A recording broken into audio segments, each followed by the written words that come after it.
새벽 2시 베네수엘라 수도 카라카스에 폭발음이 울려 퍼졌습니다. 최소 7차례의 폭발, 상공에는 9대의 헬리콥터, 도심 곳곳에서 검은 연기가 치솟았어요. 놀란 주민들이 거리로 뛰쳐나왔습니다. 군사기지에서 불길이 솟구쳤고 항구에서도 화재가 발생했습니다. 2시간 뒤 트럼프가 SNS에 글을 올렸습니다. 공격 성공, 마두로 체포, 국외 이송 중.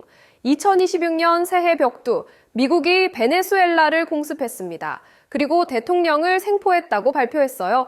이 사건의 진실이 궁금하시다면 좋아요 버튼과 구독 버튼을 눌러주세요. 영상 제작에 큰 힘이 됩니다. 1월 3일 현지 시간 오전 2시, 베네수엘라 수도 카라카스. 갑자기 하늘에서 굉금이 울렸습니다. 목격자들은 최소 7차례에서 10차례의 폭발음을 들었다고 증언했어요. 저공 비행하는 항공기 소리도 들렸습니다. 카라카스 상공에는 최소 9대의 헬리콥터가 날아다니는 장면이 목격됐습니다. 한 시민이 말했습니다. 폭발이 여러 번 있었어요. 적어도 8번에서 10번은 되는 것 같아요. 나가서 주변을 둘러보니 온통 0이뿐이에요. 공습은 약 90분간 계속됐습니다. 항공기 소음과 검은 연기가 관측됐어요. 어디가 타격을 받았을까요? 군사 기지였습니다. 한 군사 기지의 경납고에서 연기가 피어올랐어요. 군사 시설과 인근 지역에서는 정전이 발생했습니다. 우고 차베스 전 대통령의 유해가 안치된 혁명박물관에서도 폭발이 발생했다고 블룸버그 통신이 보도했습니다. 카라카스와 인접한 미란다, 아라과, 라과이라, 주에서도 공격이 발생했어요. 특히 카라카스로 통하는 해상 관문인 라과이라, 주 항구에서도 화재가 일어났습니다. 미국 폭스뉴스는 베네수엘라가 미국의 초기 공습을 인지하지 못한 것으로 보이며 대응 시스템이 작동하지 않고 방공망도 방역하지 못했다고 보도했습니다. 완전히 기습당한 겁니다. 폭발 소식이 전해진 지 2시간여 만 트럼프 대통령이 트루스 소셜에 글을 올렸습니다. 미국은 베네수엘라와 그 지도자 니콜라스 마두로 대통령에 대한 대규모 공격을 성공적으로 수행했다. 그리고 충격적인 문장이 이어졌습니다. 마두로는 아내와 함께 체포돼 그 나라 밖으로 날아갔다. 생포했다는 겁니다. 베네수엘라 대통령을 체포해서 국외로 이송했다는 거예요. 어떻게 가능했을까요? 공습만으로는 대통령을 체포할 수 없습니다. 특수부대 등을 통한 지상작전이 이루어졌을 것으로 보입니다. 트럼프 대통령은 미 동부 시간 기준 오전 11시, 한국 시간으로는 4일 오전 1시에 플로리다주 마러라고 사저에서 베네수엘라 공습 관련 기자회견을 연다고 밝혔습니다. 베네수엘라 정부는 즉각 반발했습니다. 성명을 내 미국이 베네수엘라의 민간 군사시설을 공격했다고 규탄했어요. 그리고 국가 비상사태를 선포하며 전군과 민병대에 총동원령을 내렸습니다. 델시 로드리게스 베네수엘라 부통령은 국영TV와의 통화에서 이렇게 말했습니다.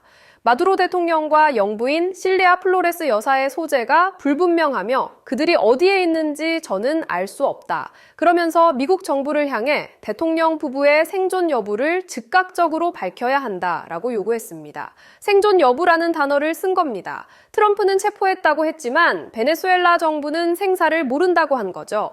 이웃나라 콜롬비아의 구스타보 페트로 대통령은 즉각 유엔 안전보장이사회 회의를 소집해야 한다고 촉구했습니다. 갑자기 왜 이런 일이 벌어진 걸까요? 트럼프 대통령은 마두로 대통령을 마약 밀매 집단 우두머리로 불러왔습니다. 그의 퇴진을 압박하기 위해 베네수엘라에 대한 지상작전 가능성을 언급해왔어요.